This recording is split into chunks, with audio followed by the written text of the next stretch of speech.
And this was a white man, right? White, Jewish, right? Who arrived in Louisiana midway through the Civil War period.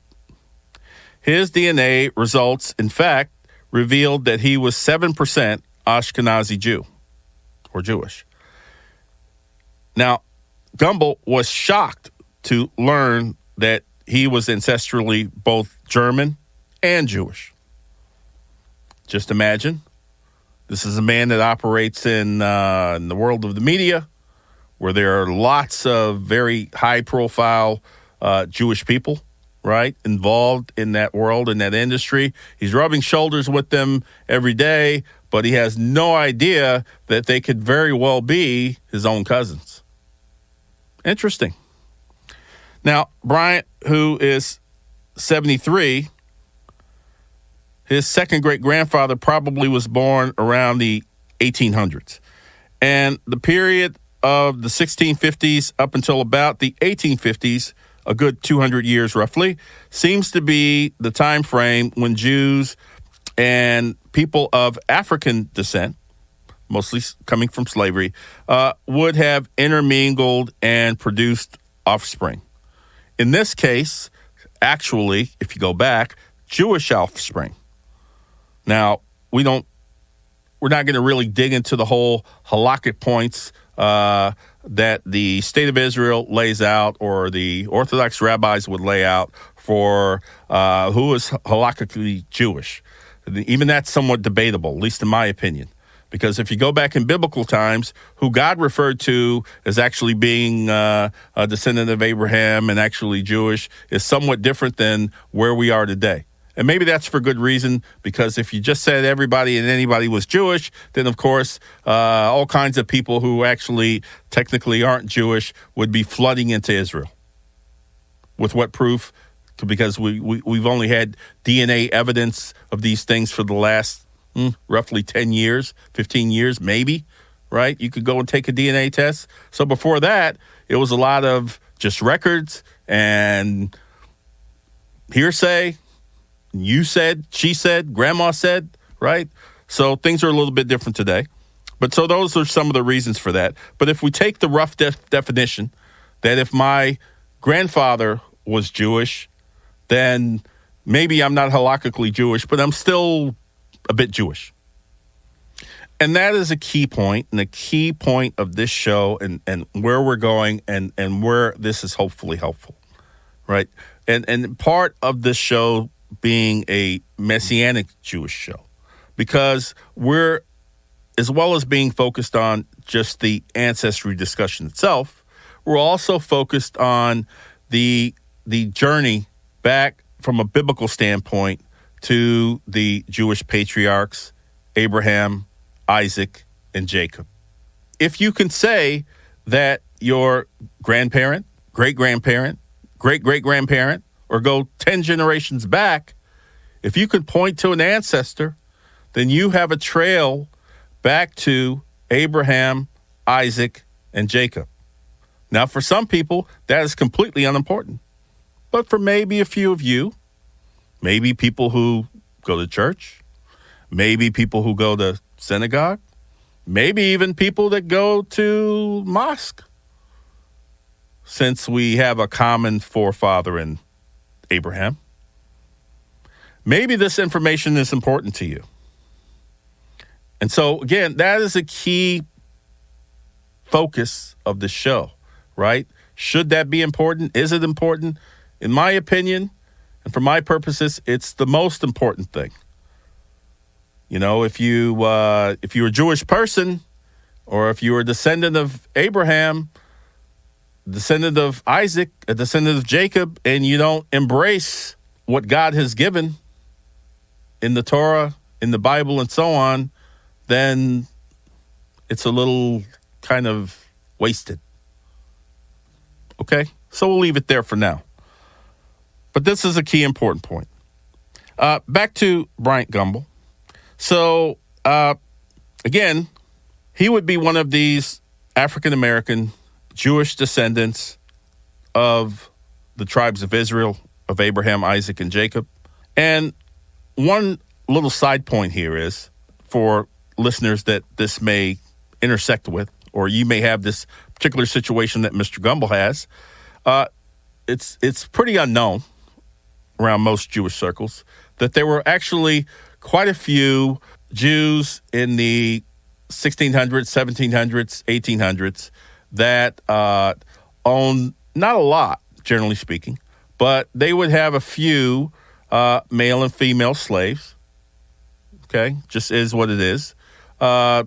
Maybe 2, 3, 4, 5, something like that, or a little bit more, which we'll get into as we go along. There'll be shows I will talk about just this subject alone. It's a very interesting and important subject. But and these are names like Levi, again, Moses, Cohen. A lot of this information actually is very public. It's just one of these things that doesn't get talked about because we don't generally think of Jews as being from the South. We generally think of Jews from the European migration of German and Russian Jews to the United States roughly in the later 1800s. And mostly they immigrate to places like New York and New Jersey, Massachusetts, and so on. But there was quite a substantial migration of Jewish people to the United States in the South in the days of slavery. And very often that was just because, they were attempting to gain economic advantage, make money, establish themselves here in the U.S. And, again, it's a very complicated subject. They had to do, in some cases, what, not to make excuses, but, what the locals did. So if you were in South Carolina, and that's a very prominent location, is the area of Charleston, South Carolina. In fact, there's a synagogue that was actually built by Jewish people coming into the United States there. And it was actually built by the slaves of those Jewish people. And it's still there in South Carolina today. In fact, there are a number of them. There are up and down the East Coast, from South Carolina all the way up almost to New York itself. And probably even in New York and Rhode Island. Right, the very, very famous Touro synagogue in Rhode Island.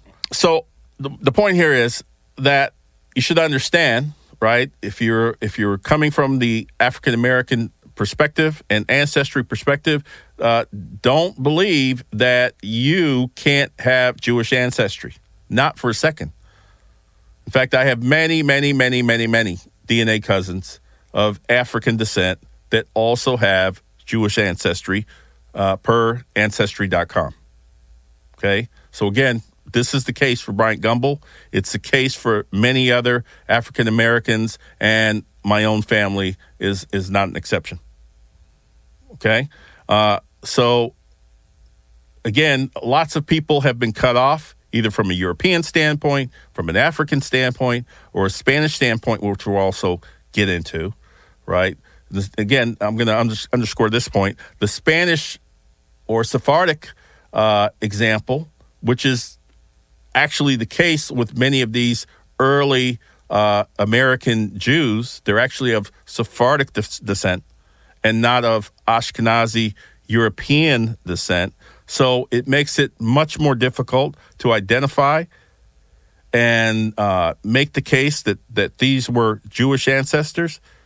Because I've made this point, the DNA tests that we commonly use do not test for this ancestry in your DNA. So very confusing, very complicated. Hopefully I made that relatively clear. But in Bryant Gumbel's case, his ancestor was actually of European descent, or at least that's what we know. He could have been a mix. Very often, Jews in New Orleans, you would have an Ashkenazi Jew and a Sephardic Jew, and you would have both. So all we know is his his second great grandfather. We didn't go any farther back, or Dr. Gates didn't go any farther back than that. So there's lots more information that could be found there. And so we're really just at the tip of the iceberg when we say his second great grandfather and what his ancestry may have been. So, point here is that for people like Bryant Gumbel, as well as his brother, as well as many other African American, Spanish Americans, right? Latinos, and so on, this information can be hidden, even in a kind of a deeper level, and more difficult to find than our European cousins for various different reasons. Also, I should point out, obviously, if you came from Ireland or England and those sorts of places, as well as parts of South America, the detail of record keeping can be more extensive.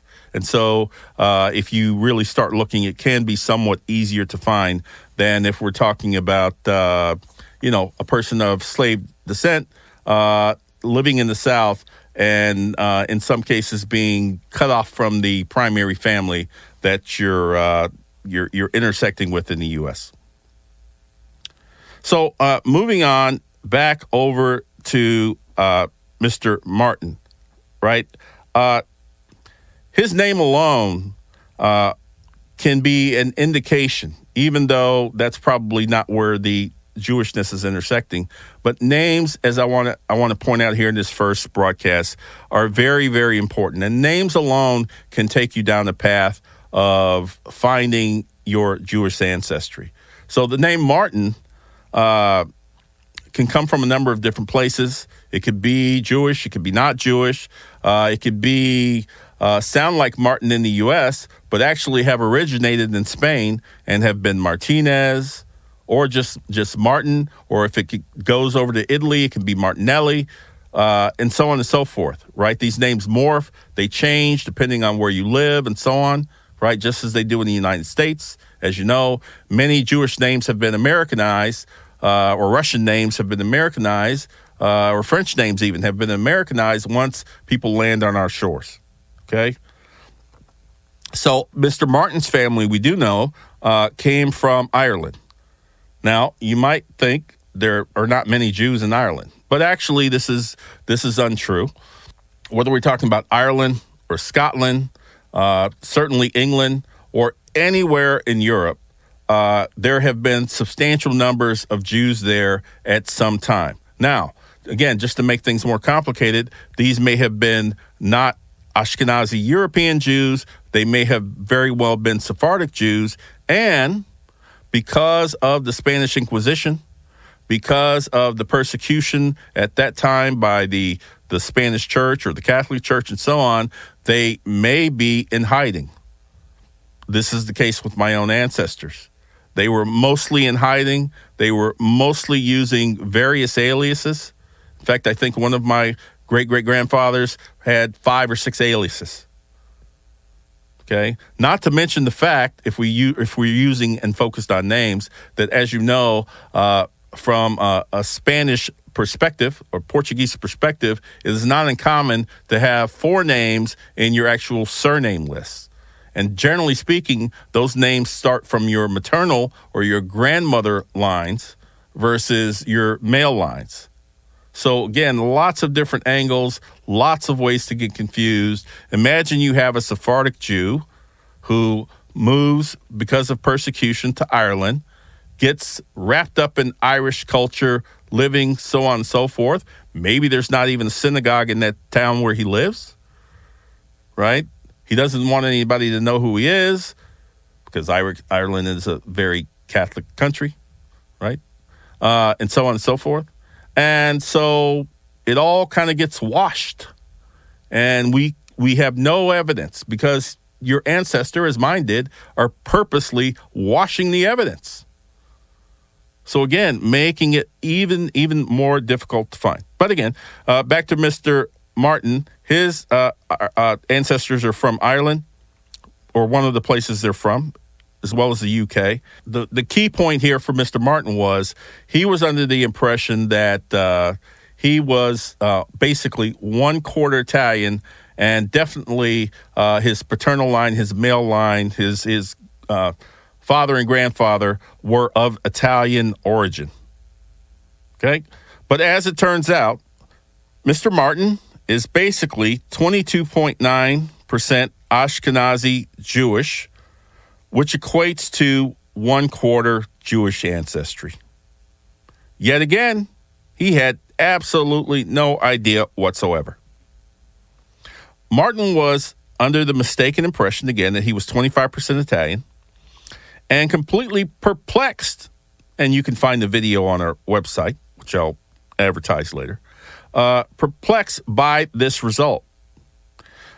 Since there was no paper trail of his Jewish grandfather, as these things happen, the confusion may lie within the common fact that many American people's supposed Italian ancestors, with even the most Italian-sounding names such as Ferrara, Russo, Rossi, Della Torre, De Angelis, and Buscemi.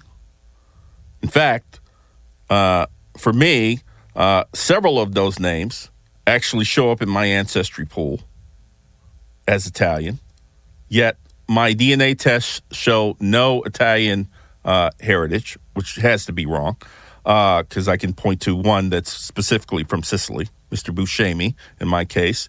But because none of this was in Mr. Martin's pool, it was very, very, very confusing. And so this is a common thing, right? That as Jews travel from country to country, their names morph into other names, more ethnic-sounding names for the place that they happen to be living in. And again, it further disguises where the actual origins of that person or your ancestors are from. So, in short, let's say it this way. Just because your ancestor's name is Italian doesn't mean he wasn't Jewish. Hopefully that makes sense. But we'll dig into that in subsequent episodes as well. So, in conclusion, regarding the very famous Mr. Gumbel and Mr. Martin, both had a pretty good amount of Ashkenazi Jewish ancestry and yet had no idea again.